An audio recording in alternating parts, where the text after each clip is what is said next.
Welcome to the Straight from the Source's Mouth podcast. Frank talk about sex and dating. Hello, Tamara here. Welcome to the show. Today's guest is family physician Dr. Eveline Molina-Dacker, who specializes in sexuality and sexual health, and we'll be talking about how to have conversations about sex. Thanks for joining me, Dr. Dacker. Hi. Yes, I'm excited to be here with you today. Thank you.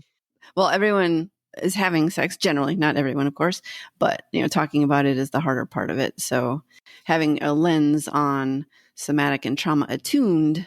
Yeah.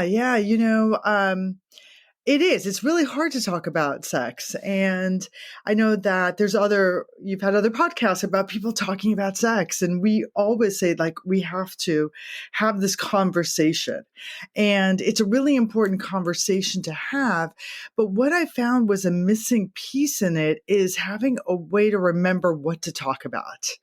And having some kind of framework for us to understand our own sexual desires and needs.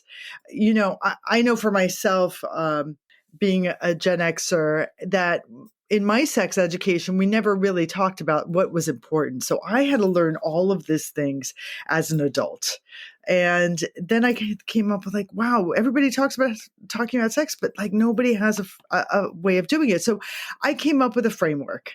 I came up with a framework for myself. I came up with a framework for my patients because I am a family physician, and a framework for my young adult children as they were entering college. And I call that framework the STARS talk.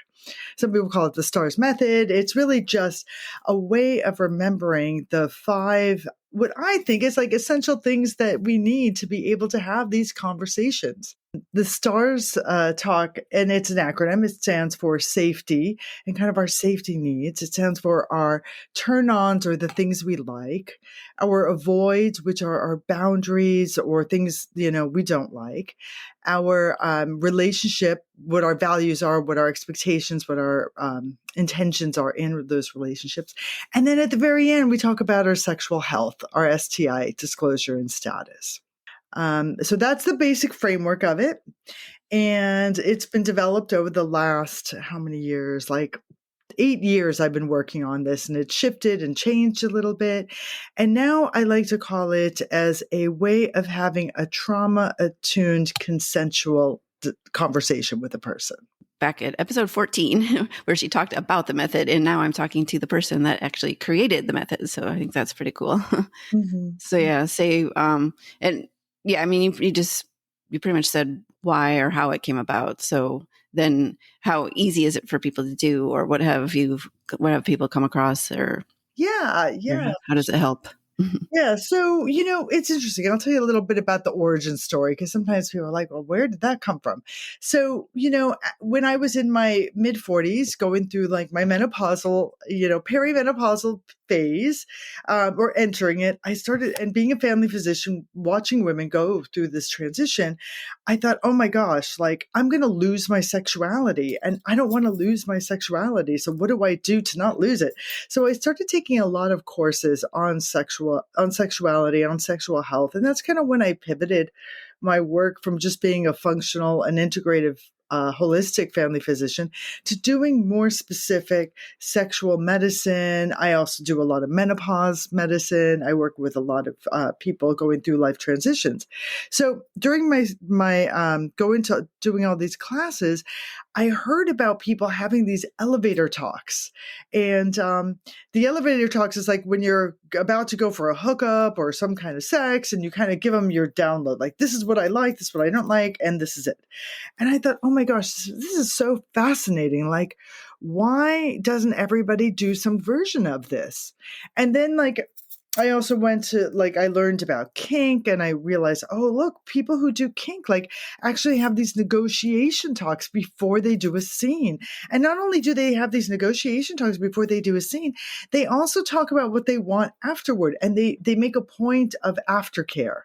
After the scene is done, they do stuff they hug, or they give each other, or maybe you get some ice cream. I don't know, you get something. So I was like, wow, how fascinating is that? That people do this. And then as I learned a little bit more about Tantra and sacred sexuality, I kind of learned about how people make bubbles, and they create like these bubbles where they could actually, again, talk about their desires and what they don't want and their boundaries. And I was like, this is amazing. Like, why doesn't everybody do this? I came to this idea that, like, if everybody in the world knew that there was a way of actually communicating and had some kind of framework to put their thoughts and their desires in, and everybody could just be like, hey, let's do our stars talk before you actually like engage in any intimate behavior. I was like, that could really change everything. Yeah, definitely. And I like that you add the kink in the Tantra. Like, Yes, Tantra. Yeah, because we haven't had many episodes about it, but I know of Tantra, so I'm glad that you encompassed or like brought in all that stuff, and it's a great background to have about. yeah, with my medical part and talking to people from all phases and all, as a family physician too, like I work with people from babies until they die. So I have this beautiful window into life and life spectrum. And because I've worked in the same community for almost 30 years, I have some patients that I've seen through so much.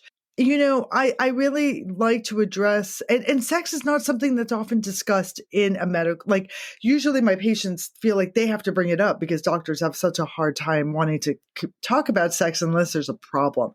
So I really was making this, as I said, I was making this framework for myself to learn how I could have conversations with my patients, also to be able to teach my patients, because I had so many coming in, recently divorced, who end up coming in with chlamydia or gonorrhea. And I'm like, did you talk about like STIs and safer sex? They're like, oh, we don't have to because we've been married so long. Or, I don't have to, I'm not going to get pregnant, so I don't use condoms. And I'm like, well, you could still get, you could still get chlamydia like your test shows me, or, you still could get an STI. So talking about things is something I realized was such a gap in most people's understanding of how to do.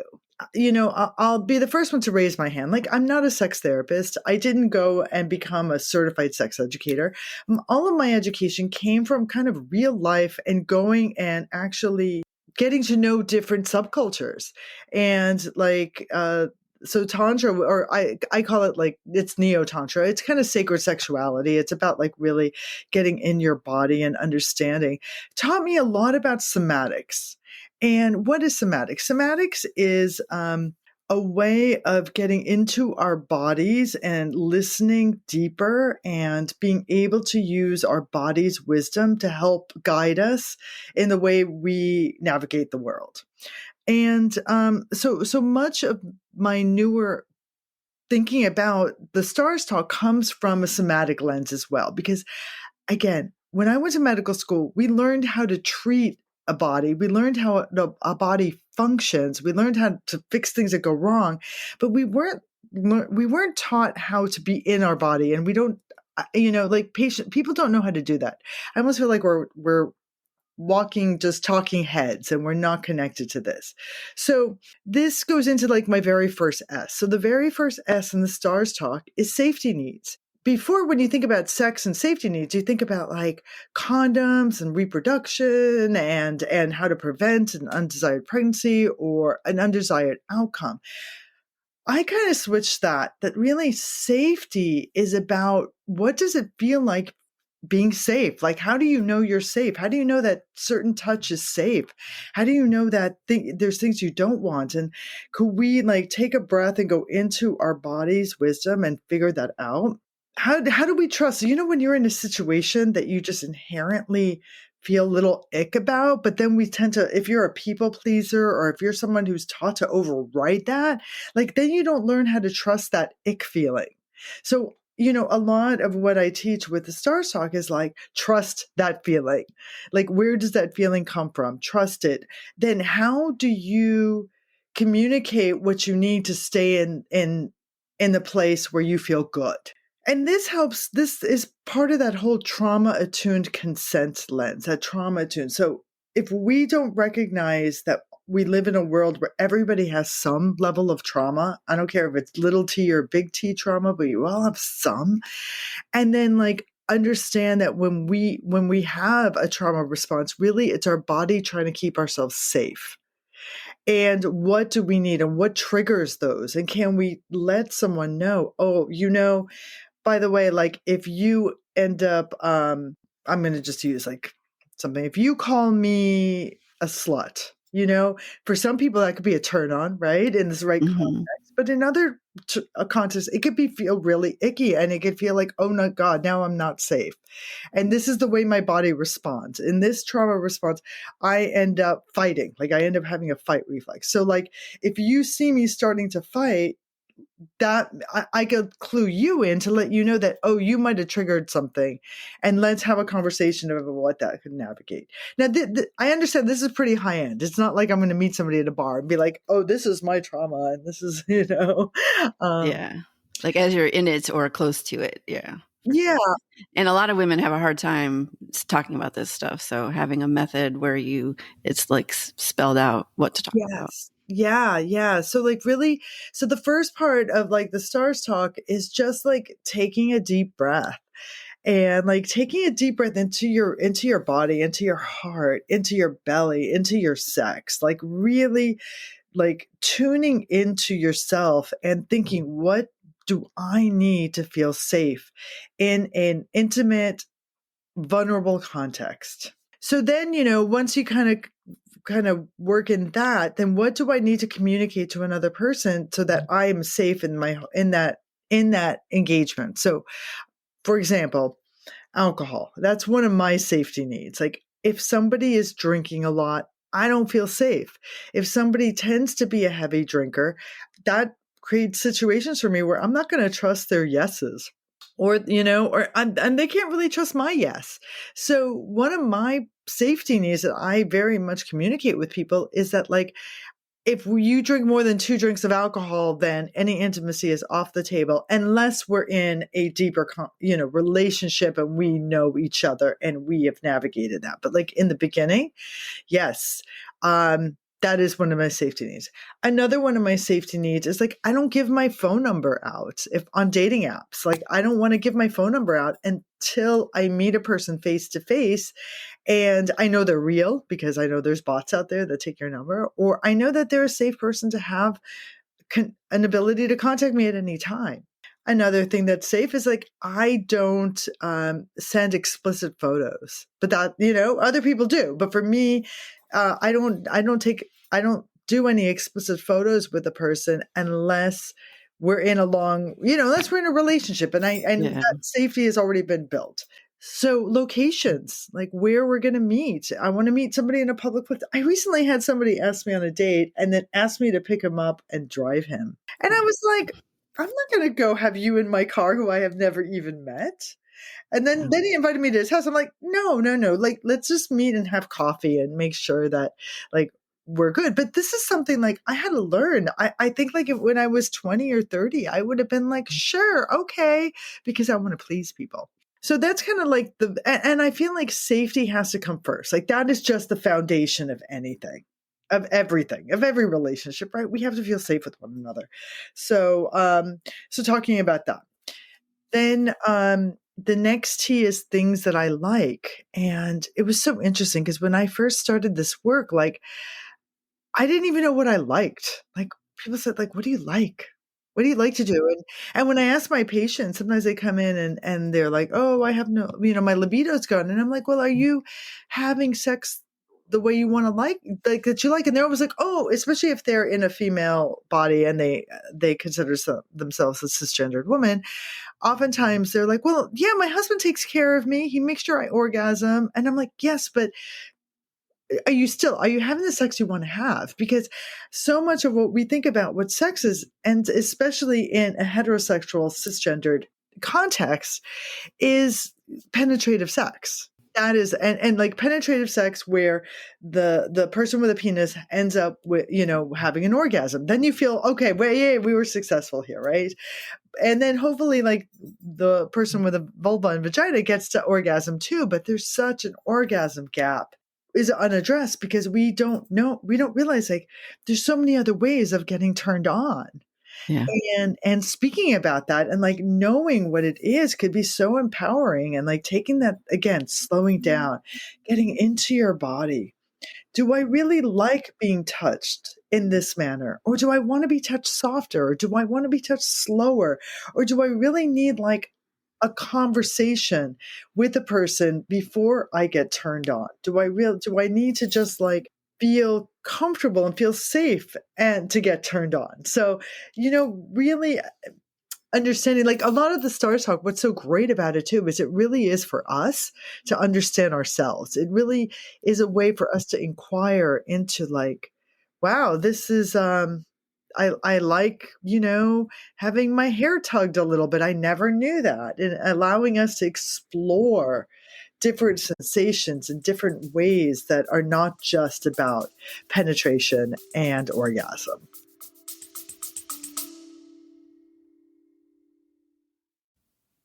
Hi, everyone. Sorry for the interruption. I just wanted to point out that there is a send us a text message at the very beginning of the description, and you can use that to send an anonymous question or comment. So I'd really appreciate it. All right. Thanks. Yeah, for sure. I talk about that a lot too. So I am right there with you. Yeah. So learning about that's so empowering. And it's amazing to me how it's such a newer concept, especially to people, who are a little older.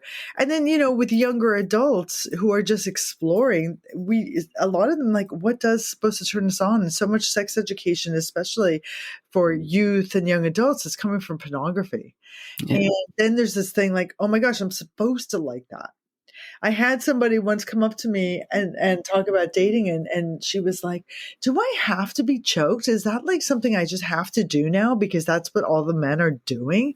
And I'm like, oh my God, like, well, only if it's one of your turn-ons, but leading me to the avoids, section. It's like, it's okay to not like something that everybody is doing, I don't necessarily like to be spanked. Like, hey, like it just because you think that everybody's liking it doesn't mean that I like it. So, talking about the things that we don't want and the things that may, and if we like taking a step even deeper, like the things that we know may cause us trauma. And that's so big. I mean, that's so big. And yeah. And even if it is a trauma response and a guy doesn't know what's going on, he could, or the other person could take it, like have no idea what's going on. Suddenly they get, like you said, in the fight, mode. And then you're like, whoa. And then if you don't talk about it, you have no idea. And then you're, wondering forever.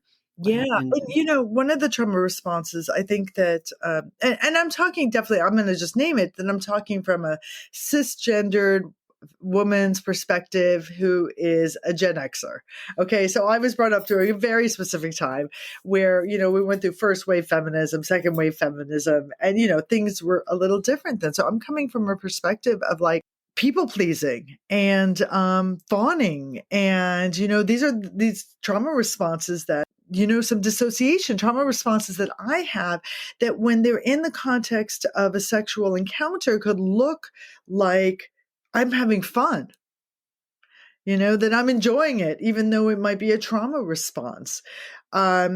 One personal example for me is that one time I was playing with a long-term partner, so a partner that really knew me well, and we're kind of roughhousing more than we normally did, and all of a sudden he slapped me, and immediately I just went into kind of this dissociative state where I was just like out of it because it was so shocking for me. And it was something that I obviously had, like, I didn't know that was going to be a trauma response, but we never talked about it. We never did this. And so, we're together for almost 2 decades. So, it was a long relationship.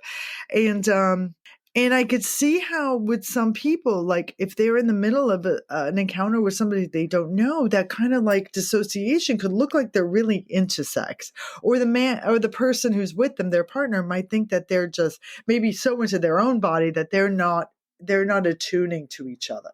Like with the turn-ons and avoids, so much of that conversation is really about learning how to attune to one another. And if we recognize that we all have trauma and we recognize that like our bodies give us wisdom, then we can actually become attuned to one another through this trauma awareness. I like that called trauma-attuned consent. So with our avoids, of course, we need our boundaries. Our boundaries are, I just read this wonderful kind of post about this by Betty Martin, who does the Wheel of Consent. And her work is really pivotal and really important work around consent. And she called boundaries our limitations, like those limits that we have with each other. And then, when we are able to negotiate those limits so that they could be a little bit more flexible and fluid with one another. And the way we do that is through attuning to our bodies, attuning to our partners, and learning that attunement is going to require us having conversations. So then, so our turn-ons and avoids could change, and they could be both, and it could depend on the situation. But really having an idea of like, oh, these are my turn-ons, and these are my like hard no's, and this is my boundaries that I need people to navigate, and these might be some of my trauma responses. So like having an understanding of ourselves in that, and I really encourage people to write this down. That we all keep a little stars document for not that we necessarily share with other people, but that we have for ourselves, and that we could track as we change and grow, because we do. And then the R is oftentimes a place we actually naturally start in a stars conversation, because it's what we want. It's what sex means to us. It's what our intentions are when we date, when we're in a relationship. Like, what do we want? What do we get? And then the ways, and then the expectations of how to be treated. Like, what is my aftercare needs? Like bringing that back in to the conversation. I know I had a person once tell me like, oh, after sex, I need space. Like I need to just get back into my body. I don't want to touch. I don't want to cuddle. I just want to like be alone. So oftentimes I have to jump out of bed and go to the bathroom so I could just like be alone, because if I lie in bed and my partner wants to cuddle, like then I hurt their feelings, because that's not what I need. And I'm like, did you ever tell anybody that? Like, have you told your partners that what you need is just like a little bit of getting back into your body and to yourself? They're like, no. Wow. And I'm like, yeah, see, that's an aftercare need. That's an aftercare need. And we are allowed to claim it. We're allowed to say, this is what I need. And if somebody's like, oh, no, I really, really need to cuddle. I really need a lot of attention. And you're with somebody who's like, oh, no, I need space. Wow. That's a terrible time to find that out after you've had sex or after you've been intimate. Yeah, for sure. I was just thinking that the other person would, if there's basically what you said. Yeah. Yeah. So claiming what it like, and again, some of us don't even know that's what we need. We're just kind of this unconscious thing. I often think like, back when we used to see movies and everybody would have the cigarette after sex. Yeah. Like, see, that was an aftercare need to kind of like relax and get back into ourselves. It wasn't really that they needed the cigarette. It was just more like they needed that little break in space of self-care. Yeah. So, it's a big question of like, what does sex mean to me, right? What does sex mean to me? Why do I want to have this intimate time with this person? And it can mean many things. Like sometimes it means just a physical release. Sometimes it means an intimacy need that could be met. Sometimes it means, oh no, it means that we're in a committed relationship now. Sometimes it means we're going to have a baby. Sometimes it means it could be so varied. And I love when we start thinking about sex outside of penetrative sex. Sometimes I put this in big quotes, like queer sex, right? Because it's sometimes like the alternative communities and queer communities that could teach us that, and like Tantra and BDSM, like all of these communities really kind of help broaden the spectrum of what is available, what is accessible, normalizing all the different things that we need to have relationships. And relationships are really an important part of why we get together, and being clear with ourselves of our intentions kind of helps us navigate that. Yeah. And I was going to say too, now with the alternative lifestyles of polyamory and different stuff like that, and that's a lot more of that going on, and consensual non-monogamy. I don't know. I would imagine that falls in your R as well. Oh, definitely, definitely in the R. I mean, because we need to talk about things like that. And if you're coming from an ethical non-monogamy perspective, then you are talking about things like that. And you were talking about agreements that you may have with your partners. And this is definitely where it comes in. Like I often say, like we start the R with understanding how we identify and how we orient. So do you identify like whatever that means to you? Like I'm oriented at this moment as this. Like I personally have identified as many different things. I've identified as a monogamous, heterosexual, married person. I've identified as a bisexual woman. I've identified as a pansexual. And they change. I've Yeah. identified as monogamous, as polyamorous, and it's not like you're always one thing. I mean, some people are always one thing, but other people like me kind of are able to, you kind of navigate life for where it shows up for me. Yeah. And so starting like, and what you need, like I write personally, like right now I am single and I'm not really dating. I'm like dealing with a lot of life things, but if I was to date, I'm looking for more of a monogamous or monogamish situation. So like I have to put that up front. I don't want to date somebody and not tell them the truth about where I'm at. Yeah. And then, at times when I've had multiple partners going through, like, this is where my agreements are with this person. And because I believe that if we are in a bigger sexual network, it's important that we take care of each other. And communicating each other's needs is really important. So that's the R. Yeah. And then the big one. Yeah. And then The scary at one. the very end, the big one, the scary one, it really shouldn't be that scary, is our sexual health needs and disclosing STI status. Uh, You know, I, it's interesting that you call it scary. And because it's so scary, we don't do it. Because it's so scary, people just kind of like bypass it, especially if you're someone who carries a chronic STI like herpes or HPV or HIV or even hepatitis B or C. Some of these viruses are with us for our whole life. So it is important that we disclose, but that feeling of rejection could be so scary. And rejection isn't just a thought. I mean, when people feel rejected, it's in our bodies, right?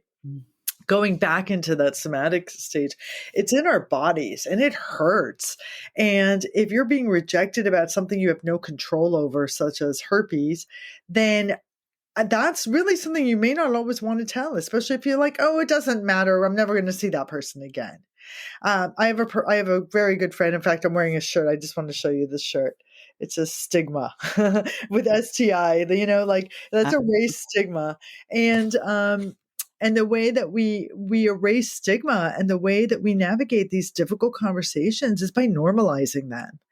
And the more we are saying to each other, I have, herpes on my mouth or my genitals, or I have had a positive HPV or whatever it is that one has, the more we realize how many people actually have it. And the more we can actually, again, get rid of the stigma associated with the things that happen when we have sex. Yeah, especially herpes. Like I have several people have mentioned, oh, I started getting them like on my mouth when I was 8 or 9. And and then to have a myth, that is so bad and like terrible. And yeah, the whole thing. Absolutely. I feel pretty impassioned about this because I feel STIs are really like our metaphor for our sex negativity. Yeah. And that's what makes it so hard, because we all carry this like sex is a bad thing. It's something that we shouldn't be doing, only should be doing in this context. And if we do it in that context, we should never have an STI. I mean, I have plenty of patients who've had one partner and they have herpes, or one partner and they have HPV. It's not about, it just happens. Like I'd like to just remind people that like over 1 million people have died from COVID since 2020. Nobody has died from genital herpes. And yet, which one are we stigmatizing? Which one are we so scared of? It's not about the virus. It's not about Mhm. the infection. It's about how we get the infection and how scary it is to have an infection that could impact our sexuality. So that's the stars, that's the stars talk.